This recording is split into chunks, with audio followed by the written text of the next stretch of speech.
Welcome back, my friends, to this beautiful, beautiful bay. I must say I'm particularly falling in love with this base. I think this is definitely the map I'm going to play after my current one. Thank you for all your comments. Now, I had some thoughts about these axles here. Actually, let's just pop into creative and let's see. There we go. Yeah. Do you remember me saying that I couldn't understand why you would need the these, I don't know what they're called. I'm not very good at metalwork. Holes, these metal holders, brackets on an axle. Well, thank you for telling me these are parts of a water wheel. So I think you need 2 of these in a water wheel. So in fact, they shouldn't be here at all, except that it's nice to know they are there. And also a lot of you were, you know, I think trying to teach me how to quench and how to temper and quench the iron. I know I have a lot to learn there, especially all the different properties of what types of fuel you need, how long you quench it, how long you temper it, what you can do with it. I think it's quite fantastic, this whole process, but I suspect it's going to be like my washing machine, dishwasher and my tumble dryer, in that I suspect I will find a couple of settings I like and stick to those. I don't think I'm ever going to be able to grasp a complete knowledge of this stuff. It's very, very complex to me, having no background in blacksmithing. I would say it's quite clear several of you do have a background in blacksmithing, so many thanks for that. I have a feeling that the developers of Vintage Story are preparing me for a world after civilization or after the apocalypse. Let's just go back up and I will show you what I mean. We are going to go into survival again. Now, it says, have I got a knife on me? I do, a flint knife. It says in the notes that we are able to now scrape a soaked hide on the ground. Ground placed soaked hides. I have 2 questions there. Let me eat. Does this mean that we won't be able to do it in a crafting grid and we always have to put it on the ground? Or is there just an alternative? Now, I can't think why one would have an alternative, but this is a soaked hide. So to scrape it, look, they've already got that. You shift and right click. Oh, look at that. And then you get to a medium scraped hide. Now, my question is, that's a soaked hide. Can I still do it in the crafting grid? I can. Oh ho! I had visions of myself sort of crouching in a mud hut with a piece of flint in my hand, scraping this. Far cry from civilization. So that's one of the things we can do. It says that we can carve, and I presume we would use a knife again. We can carve a bone flute out of a ground placed bone. Right. One. Add many.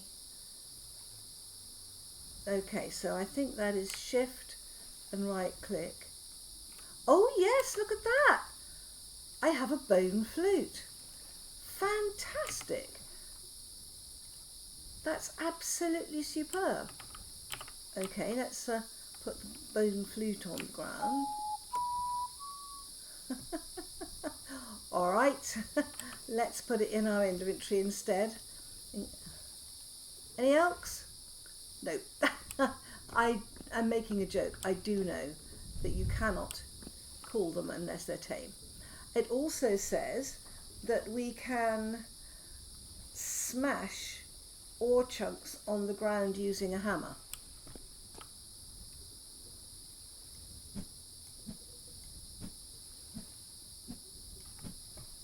Maybe we shift again.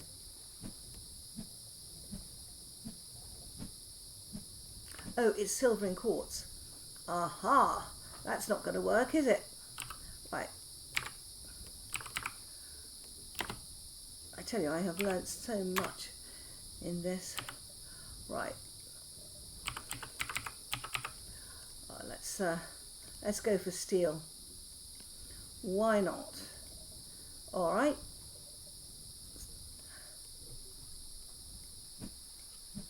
Shift.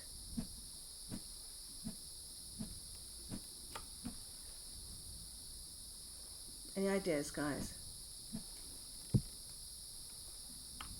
Because normally, no, I'm not in survival. Right.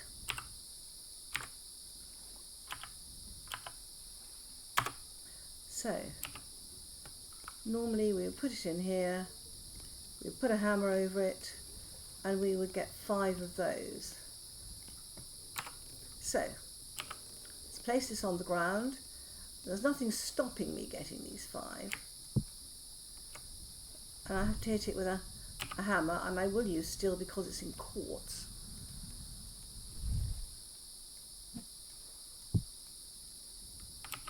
Just picked it up. That doesn't work. Yeah, I'm not having much luck with this one.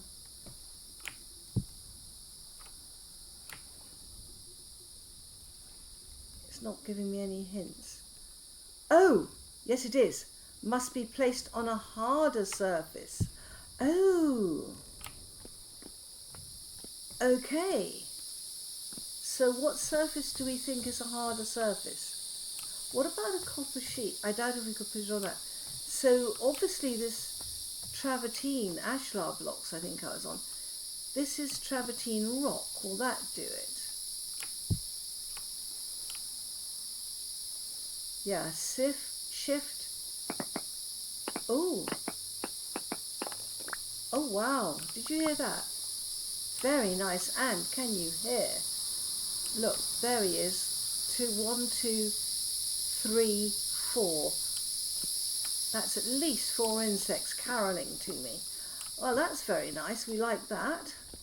Yep, I'm thinking that's a good thing to have. Pop you in there. Now the other one is I'm supposed to be able to saw a long bow. It says can saw a long bow stave into a recurve bow stave on the ground. Right, let's try this again. Can I put that on the ground? Do I have to stand it up against a wall? Yeah, I'm not doing this is a dry bow stave. Yeah, I can't even work out how to put that on the ground. Okay, but we're going to be able to saw it into a recurve bow stave. Okay, right, that's very good. Now the other thing we can do is it says we can shear parchment out of a scraped small hide on the ground. Now I would presume again that I'm going to use a knife. So we've got a small scraped hide. Oh! Ah, it looks as if we need a pair of shears. It says can shear. I should have picked that up, but I can shear things with a knife, so I didn't pick that up well enough. Let's go to survival again and let's get ourselves some shears. I suppose we might as well go for steel shears. Alright, so let's switch back.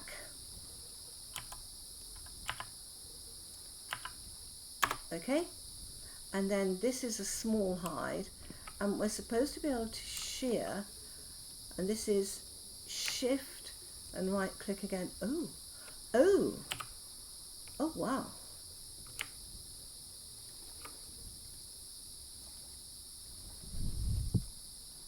Okay, we have parchment. Fantastic. Absolutely fantastic. So all these processes, we can sort of sit in a mud hut and do these rather than doing them in our crafting grid. Okay, put that in there as well. My goodness. I wonder why they've made that change. I don't know. I don't dislike it. I would much prefer it though, if we're going to scrape hides, that we had a proper frame to hold the hides on, so that if we're going to scrape the hides, we could scrape them on a hide frame. I dare say that will come actually. I really do think that will come. The one thing I was hoping for was that we might be able to automate the bellows, but I can't see any sign of that. The interesting thing I did find when I was trying to work on here and then press the bellows is that when I press the bellows, I can't press it without moving my cursor, and it took my cursor away from the hot metal. So finessing the temperature as you have to, I found quite difficult getting it to the right temperature. But that's okay, you know, this is all a learning curve. So these are all extra bits that we now have. If you get the right tools, should do the job. So we've got control, no,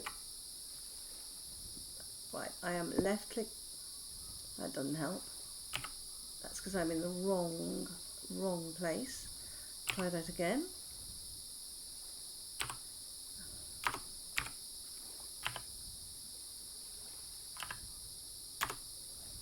Right, let's see if we can remove this pelt. Shift. No, that's not doing it, is it? Do I need...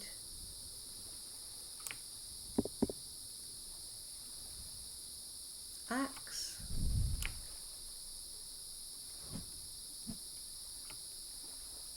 That's not doing it either. How would you remove this? I don't know why one would want to remove a bear's head, but it may be that slight up and down. You don't want to trip over the head, do you? Right, well, we'll leave the dead pandas where they are, and we'll work that one out later. It's all a learning curve, and thanks to you guys, I am learning a lot. Right. Now it says that liquid containers on shelves can be interacted with directly. That's fine.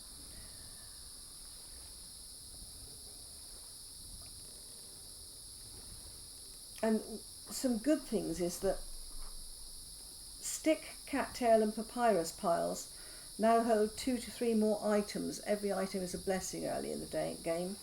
A pile of thatch on the ground now holds up to 18 items, and papyrus tops pile transfer quantity is raised to 3. There we go.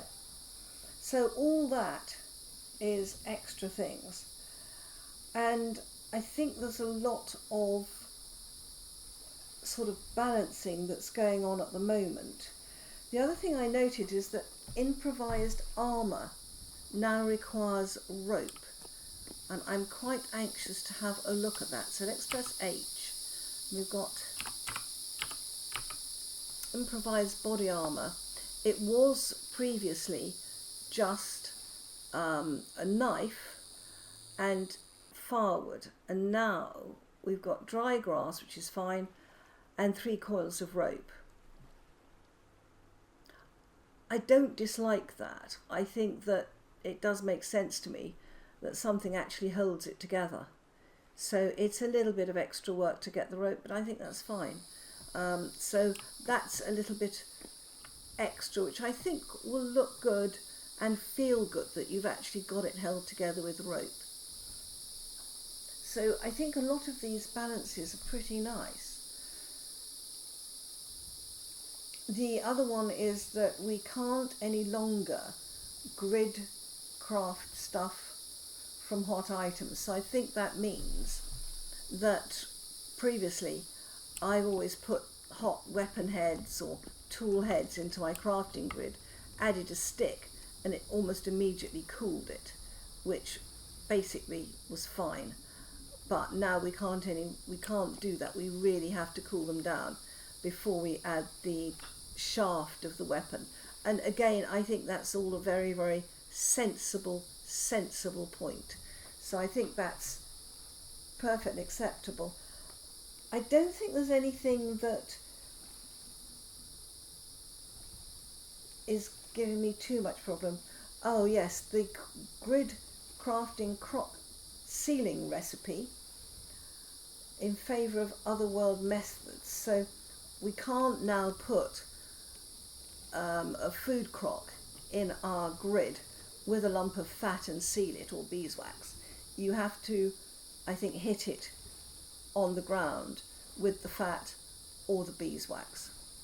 And again, if we were in real life, we would be melting the beeswax and dripping it round it, or smearing melted lard round it on a floor. I think that's, again, perfectly acceptable. So there's all sorts of things that I think are small things that aren't going to really affect me. So I think that we've just got to see how this all works. Some of it will make life easier, some of it will make life a bit more difficult. But I think it's fine. One of the things I do like is that you can cut a cheese in your grid now. Having to put the cheese down to cut it was always very irritating. Now, one thing that has been confirmed to me is that we cannot use the storage in traders to, for our own storage. We have to leave their storage alone. So what I want to find out is whether I can use their beds.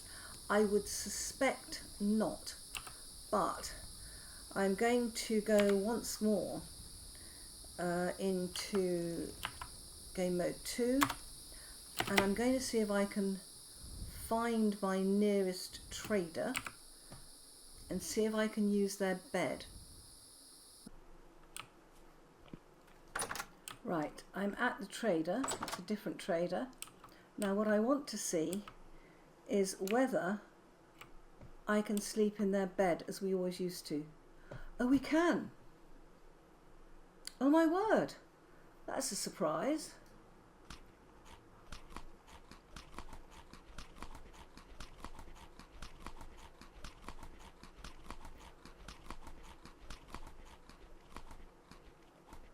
Right, so we can't use their storage, but we can use their beds.